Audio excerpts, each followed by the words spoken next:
Kerala Olympic അസോസിയേഷനും മന്ത്രി V അബ്ദുറഹ്മാനും തമ്മിൽ പോരുമുറുകുന്നു. ഭയപ്പെടുത്താൻ നോക്കേണ്ടെന്നും തനിക്ക് ഒളിമ്പിക് അസോസിയേഷന്റെ സർട്ടിഫിക്കറ്റ് വേണ്ടെന്നും വി അബ്ദുറഹ്മാന്റെ മറുപടി. പി.ടി. ഉഷയ്ക്ക് കേരളത്തോട് പ്രതിബദ്ധതയില്ലെന്നും അദ്ദേഹം ആരോപിച്ചു. കായികമന്ത്രിയുടെ മാച്ച് ഫിക്സിംഗ് ആരോപണത്തിൽ വനിതാ ബീച്ച് ഹാൻഡ്ബോൾ താരങ്ങൾ പ്രതിഷേധിച്ചു.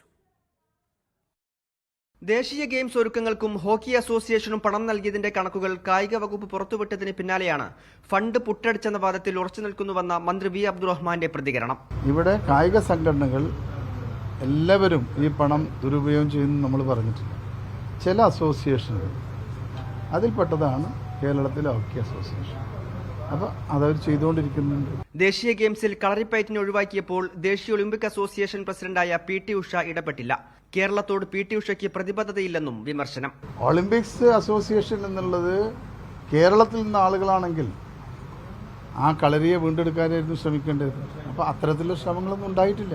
ദേശീയ ഗെയിംസിൽ ഒരു ഇനത്തിൽ മാച്ച് ഫിക്സിംഗ് നടന്നുവെന്ന ആരോപണത്തിൽ ഉറച്ചു നിൽക്കുന്നു. ഈ പറയുന്ന മത്സരമാണെങ്കിൽ ഹരിയാനയിൽ നടന്ന അഡ്ജസ്റ്റ്മെന്റ് ആണെങ്കിൽ അവിടെ ഫെഡറേഷൻ പിരിച്ചുവിടുമെന്ന് ഓൾ ഇന്ത്യ ഫെഡറേഷൻ്റെ ആളുകൾ പറഞ്ഞപ്പോൾ ഇത് കൊടുത്ത് സറണ്ടർ ചെയ്ത് പോരുകയും ചെയ്തു. ഉണ്ടായതല്ല. മാച്ച് ഫിക്സിംഗ് ആരോപണം മന്ത്രി പിൻവലിക്കണമെന്നാവശ്യപ്പെട്ട് വനിതാ ബീച്ച് ഹാൻഡ്ബോൾ താരങ്ങൾ കേരള സ്പോർട്സ് കൌൺസിൽ ആസ്ഥാനത്ത് പ്രതിഷേധിച്ചു. മന്ത്രി വി അബ്ദുറഹ്മാന്റെ പ്രവർത്തനം വട്ടപൂജ്യമെന്ന കേരള ഒളിമ്പിക് അസോസിയേഷൻ പ്രസിഡന്റിന്റെ ആരോപണത്തോടെയാണ് കായിക മന്ത്രി അസോസിയേഷൻ പോര് മൂർച്ഛിച്ചത്. മീഡിയ 1 മലപ്പുറം.